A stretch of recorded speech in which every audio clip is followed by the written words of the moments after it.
Hi, and welcome to the Miracle of Motherhood. I'm your host, Carrie Farris, a mother of 8, birth doula, and certified lactation counselor.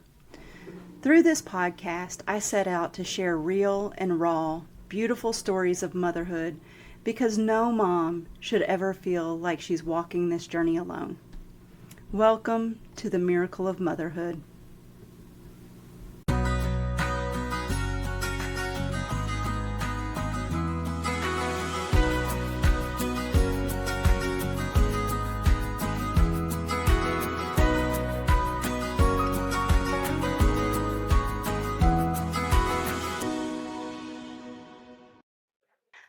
Hi, and welcome to the Miracle of Motherhood.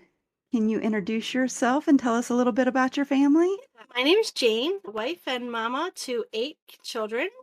We live together in East Tennessee. We're raising our kids in a tiny home. We homeschool and we build a food forest while trying to live as sustainably as possible. So life is really full and very wild, but also deeply rewarding. That's amazing. I think that your whole story is amazing, but having 8 children in a tiny house to me is just mind-boggling. I have 8 children of my own, and at one time we did live in a really small house, but that was several children ago. Right. So, I couldn't imagine doing it with all 8 of them. Yeah. So, what inspired you to begin homeschooling, unschooling your children?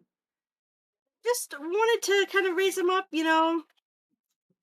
at home without the typical school system and stuff, be able to do more stuff with them together as a family instead of being segregated. And I wanted them to be able to, I was homeschooled growing up, so, being able to interact with all age groups instead of just children your age, I feel like that was something important for us growing up.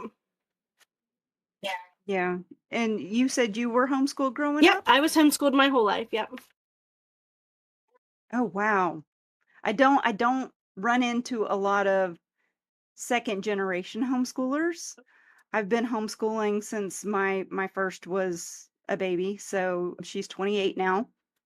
So, I've been homeschooling for a really long time, and growing up, we homeschooled for only 1 year, but it was, like, the best year of my life. Right.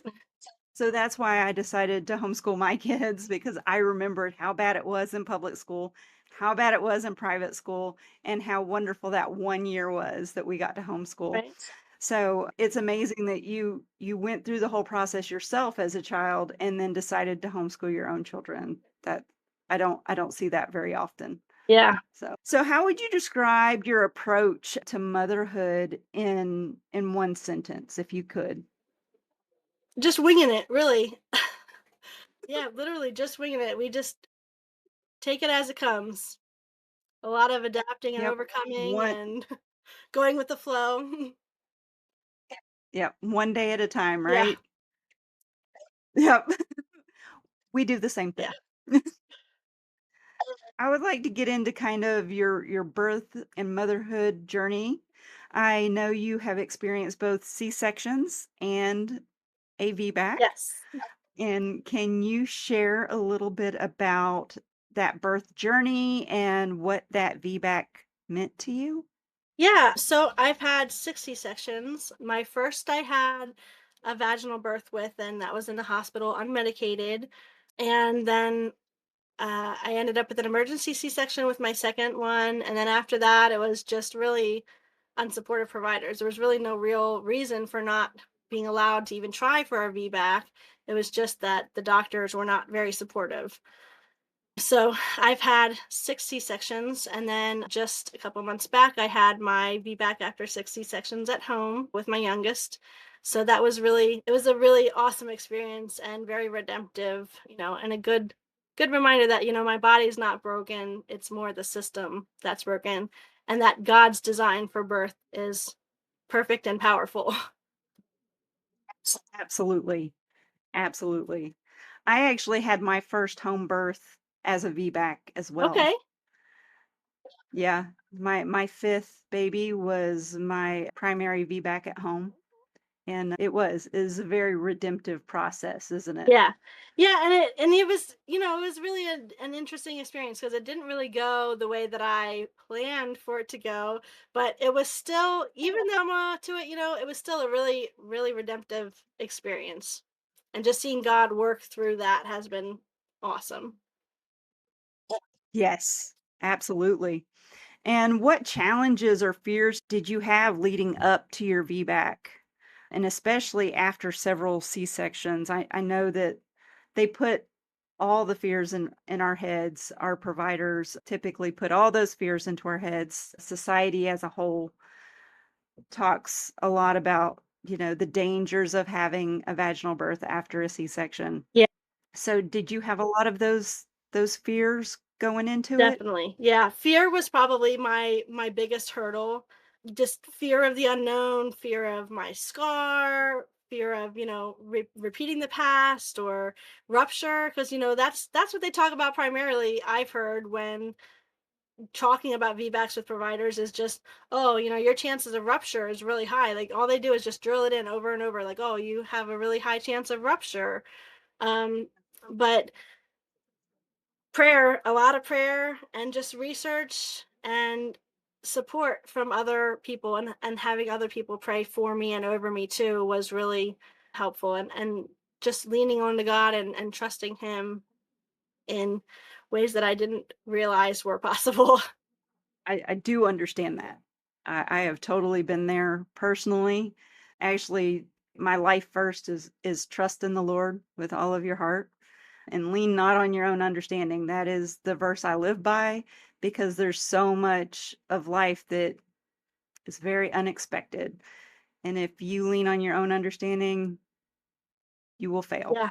Yeah, I had 2 prior VBAC attempts, and both of them were unsuccessful. The one I don't think I prepared enough for it, and I definitely didn't really realize that the mental aspect of it was so strong. Like, I prepared physically for both of my other VBAC attempts, but I really didn't prepare my mind, and that was where I really needed to be focusing. So, how has that experience shaped the way that you view your own strength as a mother? It showed me resilience that I didn't know that I had, and it really gave me confidence, not just in birth, but just in my mothering altogether, just in the way that I mother my children, knowing that I can walk through these challenges with strength and faith, and that God really does listen, because there was times where I was really ready to give up in labor, and my midwife was like, just tell that to God. If you can't do it anymore, tell that to God. And that was probably one of the biggest pushes that I needed, and I did. I cried out to God, and it was just really amazing seeing him answer in such a real way in labor. And so then that's carried over, into the rest of my mothering as well. I've been there in so many ways, just having to rely on God for our strength to push through. And then on the other side, feeling like, you know, you're superwoman Right. because you actually did it. Yeah. Yeah, that is an amazing feeling.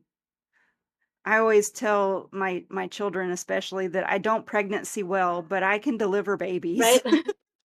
because God made me to do that. Yeah.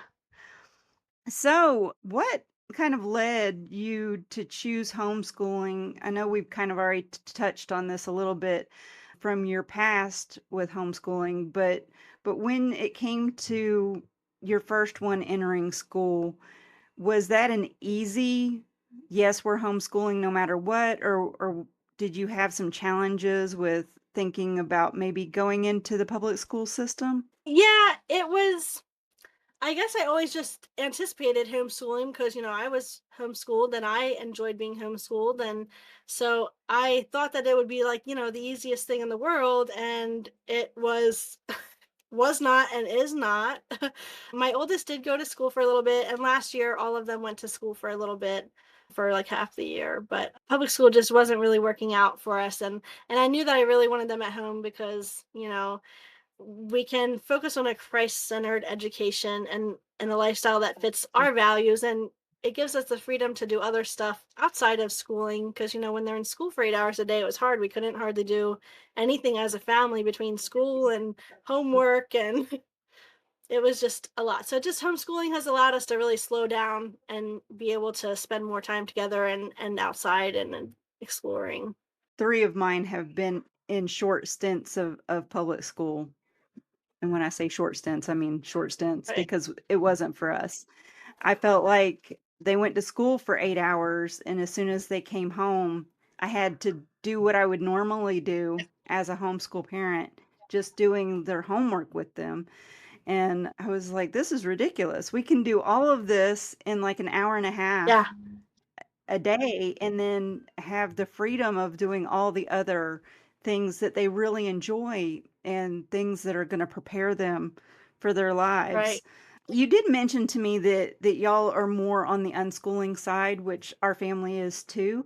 Can you tell us kind of what your days look like as a homeschooler/unschooler with so many children? We'll spend a little bit of time every day on our core subjects like reading and math and writing, but we're a lot more flexible. Nature walks, chores, projects, working in the food forest.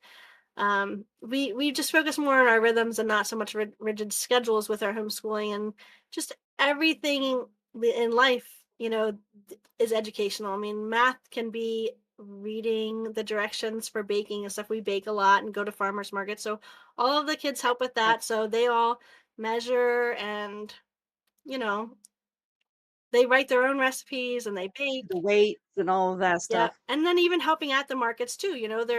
They're handling the money and stuff, so they're learning change for bills and stuff. So it's just worked out to be more hands on, especially with so many kids, because everybody can be involved in that. Even the little ones that aren't really school age can be involved in that and still be learning as they're growing.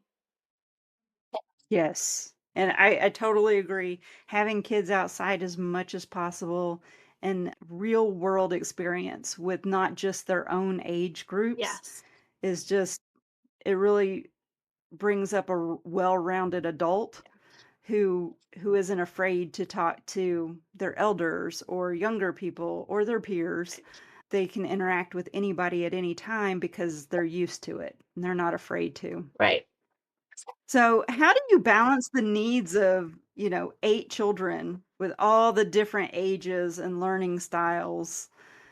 How have you kind of managed to like cohesively do that in this environment?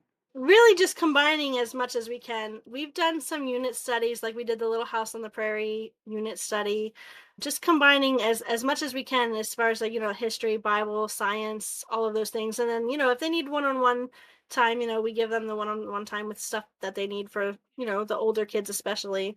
But, I just really lean heavily into the idea that learning happens all day, every day, not just during school hours or not just in book work.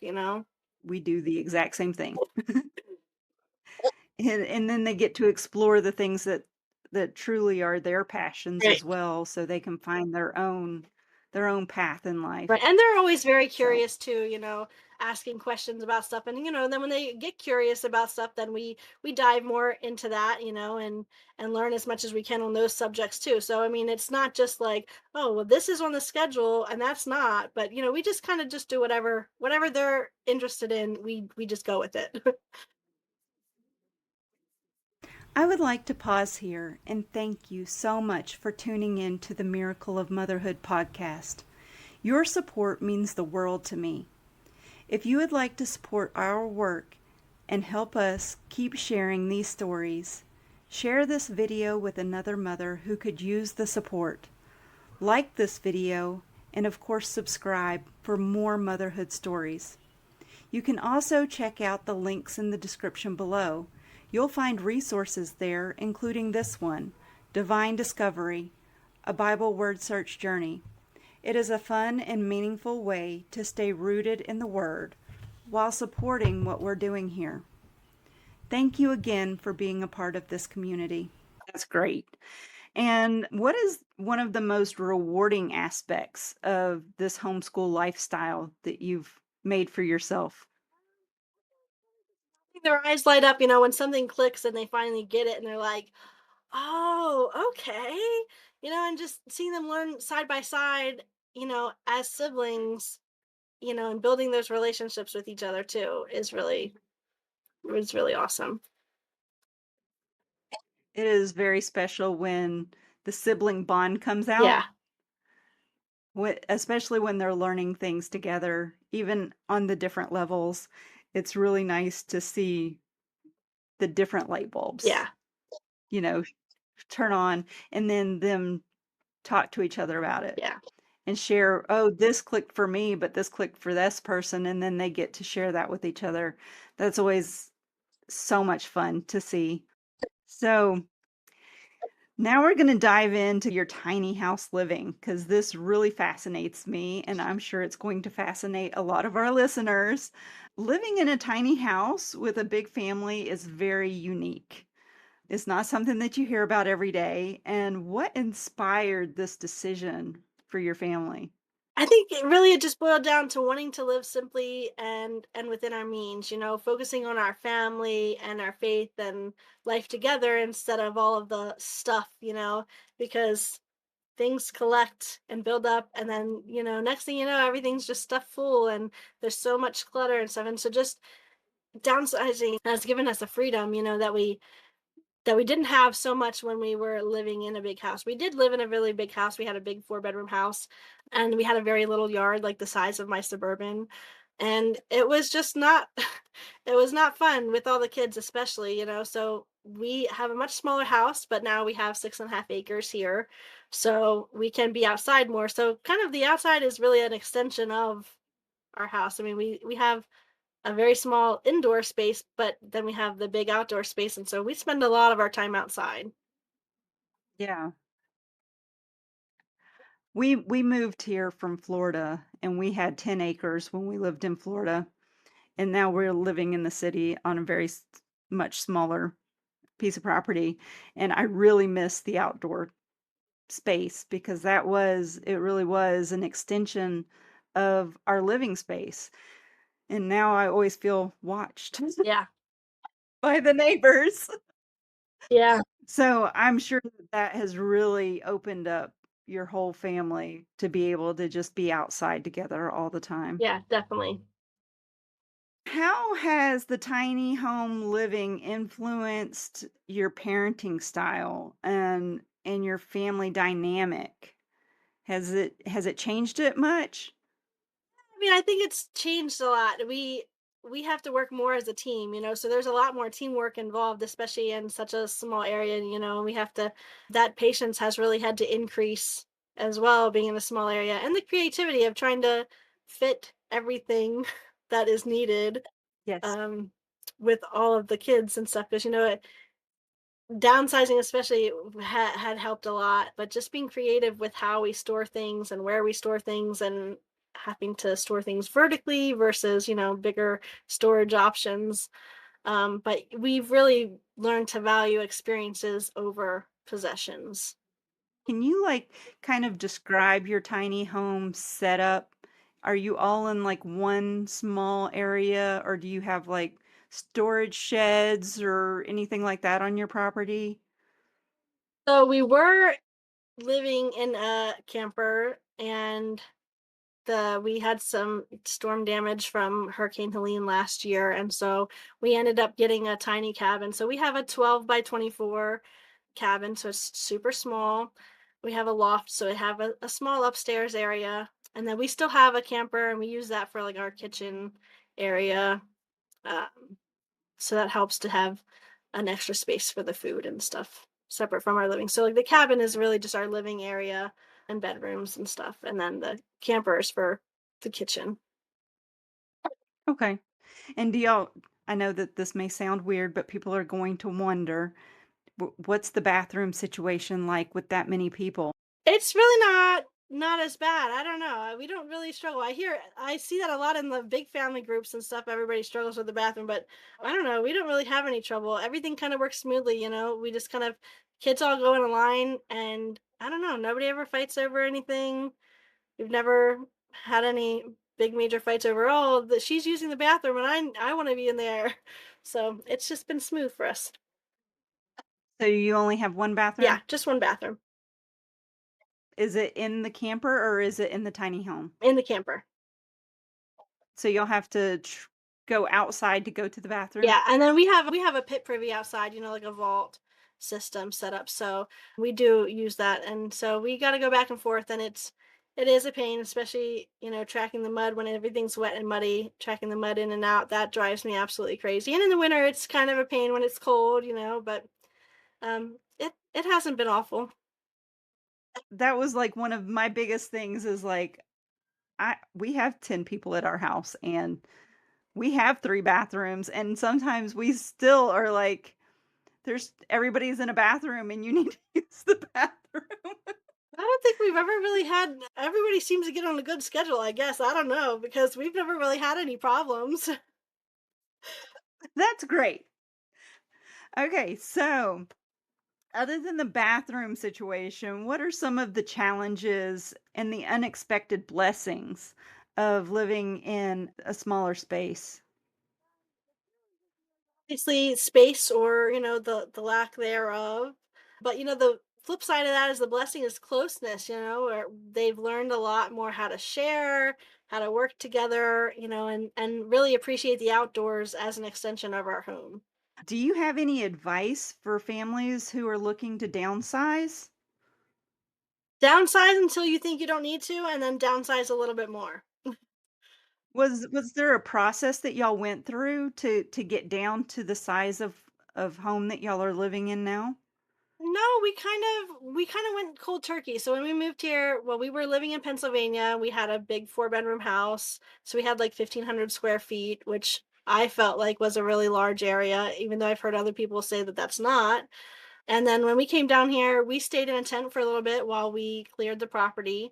And it was a really small tent. I mean, I think it was like maybe a 9 by 9.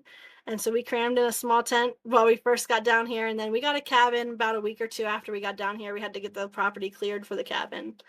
And we just kind of went cold turkey. Before we moved, we mapped out with tape on the floor of our living room how big the cabin was so we could really see it. And that was really eye-opening because like the whole cabin could fit in our living room. So, Yeah. if you have the ability to do that like in a driveway or something and like really tape it out and see, because it sounds big on paper, but when you Mhm. start putting it in real life, it never maps up because we can map it out on paper, and we've done this multiple times, drew out a layout of how everything was going to work, and then when we started putting it together, we're like, that does not quite work. So really just going with the That flow. does not Yeah, fit. just going with the flow and trying it out. And then, like I said, when you downsize past what you think you need, because you know especially if you have a bigger family, things add up. We were just talking about it today. I was like, if we downsize to 2 shoes, that sounds really good on paper, but then when you multiply that by 10 people in our family, we're still at 20 pairs of Yes. shoes that are just laying around. So, Yep, everything adds up. we have that Yeah, problem. And everybody wants a pair of tennis shoes, a pair of sandals, a pair of dress shoes, and a pair of winter boots. So that's 4 pairs of shoes per person per year. That's a lot of pairs of shoes. yeah, and even though we have designated spaces for the shoes, they don't stay there, especially with toddlers. The shoes don't ever stay where they're supposed to, so, like, shoes are everywhere. Yes, yes. And we have a larger house, and still shoes are everywhere. Even though everybody has their own bedroom, everybody has their own place for their own shoes, they're still everywhere. So I get it. I couldn't imagine in such a small space that many Yeah, shoes, much less all the other things that you yeah, need. laundry, that's where I don't have any answers for the laundry. We still don't have good. Is your laundry in your camper too? Yes. Yeah, Okay. but I just say yes, it just stays in the cabin really, but it's in the camper and the cabin and outside. They have laundry everywhere. How it ends up everywhere, I don't know. Well, I know you have some little girls, and if they're anything like my little girls, they like to change clothes like 5 times a day. Yeah. Yeah. Do you have that problem? Yeah. Yeah. Yeah. All of them, really. Yeah, yep, my 6-year-old loves to rearrange her outfit Yeah. several times a day, every single day, and then she thinks it's dirty, Yeah. even if she only wore it for 5 minutes. Yep. I think that sometimes I think she just Yep, looks at it and she's like, "I'm just gonna put this in the dirty laundry instead." I don't even think she puts it on half the time. I think she just takes it straight from her drawer to the laundry and says, "That's good." yep, that's how mine is too. So let's get into this food forest and sustainable living. Tell us a little bit about your food forest and what inspired you to start it. I wanted to provide, real nourishing foods for our family while restoring the land, but also, kind of like plant it once and not have to worry about it again. So we do a garden every year too, but the food forest it takes a while. We're just now starting to come into like the where we're starting to be able to harvest from it. And we've been this is year 3 going into year 4 on the food forest. And so this was our first year really getting a good harvest.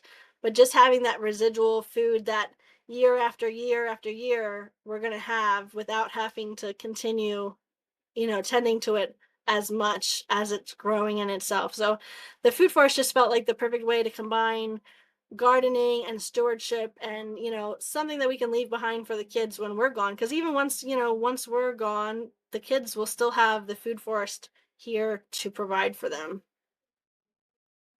I've always been interested in food forests. Yeah. We were wanting to do that on our property when we lived in Florida, but we never got to do that. And now we live in the city. We still would love to find some land. So that is definitely something that is like in our future. But how does growing your own food influence the way that you raise and feed your children? It connects us to the source of our food, and it teaches us, I feel like a lot of gratitude, because the kids they know what it takes to grow a meal, and that changes the way you value it. Like, when you can grow your entire meal, you started it as a little seed and you tended to it and you pulled the weeds and you watered it and you watched it grow. And then when you finally get to put that whole meal together, that teaches you gratitude like on a different level, because they value it more because they worked hard on it. I mean, they all have their own gardens and they all do phenomenal with them, and they really value being able to have their own food that they grew from seed. It kind of answers the next question, but I want to see if you have more to add to it. What lessons do you feel like your kids have learned through being a part of the food forest on a daily basis? Definitely with the food forest patience because like I said, the trees especially, they take a lot of time to mature, years. It's taught them a lot of patience, a lot of responsibility, tending to it, and a lot of hard work, but also just the beauty of creation. They get to see firsthand how God has designed everything to work in harmony together. Rhythm and that connection to creation has to shape your entire family. And and how do you feel like that connection and that rhythm has been shaping them from such a young age, and what do you feel like your hopes are for them growing while the food forest is growing? It has really just slowed us down and just, the seasons set the pace for our lives. And so, we are much more grounded and more, I feel like it's made them more aware of God's provisions for us, just, Absolutely. slowing down and going through each season, because every season has its own job and its own tasks and its own purpose. And so, summers we work hard. I mean, summer and springtime we work really hard. And even in the fall, we're still planting trees. Every fall we plant more trees so that way there's always a fresh harvest of trees. But, then we have that winter time where we rest and we plan, and it's a lot more paperwork like what are we going to grow next year? So this worked out really good in our garden. So next year what are we going to do? So they've learned a lot and they get to take what they've learned and reshape their garden for the next year. That's incredible, actually. Have y'all done anything like tapping the maple trees for syrup in the wintertime or anything like that? We haven't yet. We only have a few maple trees on our property and they're not quite ready, but I want to tap our hickory trees this year and our walnut trees because we went to the sorghum festival in, I want to say it was in Elizabethton, and they had lots of different syrups there, like not just the maple syrup, but they had hickory, walnut, I forget what other ones they had, but they had a bunch of different syrups that you could taste. And the kids thought that was really cool because, they just thought that it was just going to be the maple syrup, but it was all of the other syrups too. So um, I think that we're going to try to tap some of our bigger hickory trees this year and walnut trees. We'll see. Yeah, that'll give you something to do over the winter. Right. Yeah. I know you also help others with food forests. Do you wanna tell us a little bit about that? Yeah, so I do food forest design. So I help other families and homesteaders design their food forest. We'll start out with a consultation that goes over their goals, their land, their resources, and then I work like the different GIS systems online and I create a custom plan that's practical for them and sustainable and helps, map out a full system, gives them a timeline of where they can start and different steps that they can do along the way. I also just put out a new book that I released this week. It's called Sewing in His Design. And so that talks a lot about the food forest and different design systems and stuff in the book. And I've kind of weaved homeschooling and devotional stuff into that book as well. I would love to put a link to your book, Okay. the video, if you're okay with that, or to your services, or if you have any kind of links or anything like that, we can definitely add those into the description of the video. Does your services work for all different sizes of property, even for, like, us city dwellers now? Yeah, yep. Any size property, even if you just have a small yard, I mean, you'd be surprised at what you can fit into a small yard, especially when you're doing the food forest, because you have your bigger trees and you have shrubs and roots and vines, and so you can combine all of those to still get a really good harvest, even on a small plot. Might have to talk to you even more about that after we're done. Okay. So what does the process kind of look like when somebody first contacts you about this service? How do you start the process? So I have a survey that I send out, and it just has a bunch of different questions going over their goals and their property and what kind of area they're working with, if they've ever done any soil testing or anything like that. And then, we have a video consultation that'll go over talking about their goals, going over their property with them, and really trying to get a feel for what they want and what their resources are and what their, short-term and long-term goals are. And then, like I said, I use the GIS systems online and I use Google Earth and stuff to kind of go over their property if it's something where I don't usually do a lot of in-person stuff just because I have 8 kids and most of them are toddlers. So I use all of Mhm. the internet GIS systems and then I create a plan for them off of that. So why do you think that growing your food is so important to families today? I know a lot of people have gotten away from growing their own foods in the last generation or so. Why do you feel like that's so important to bring back?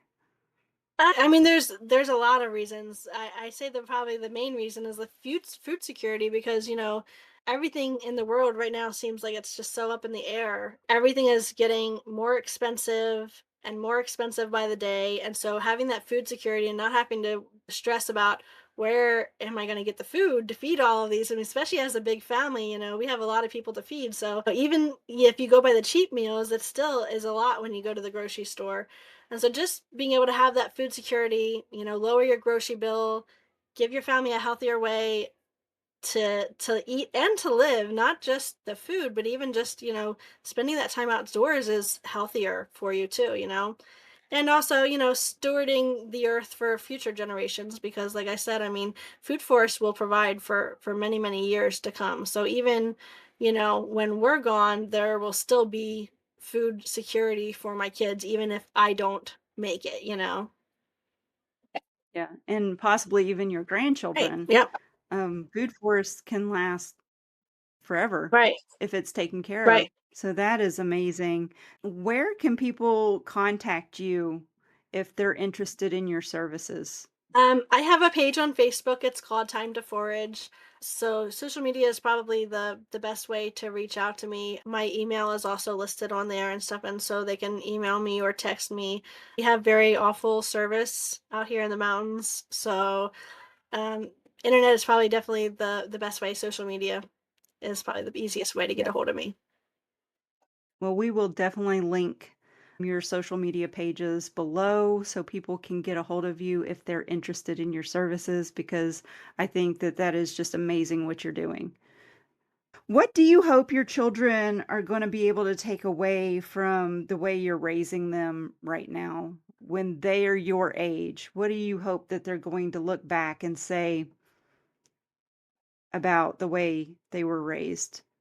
I hope that they carry faith and resilience and a deep love for God's creation. You know, whatever path they choose, whether they choose to homestead as well or not, just I hope that they can remember how to take care of themselves and not be dependent on anybody else, you know, and really be able to have that independence.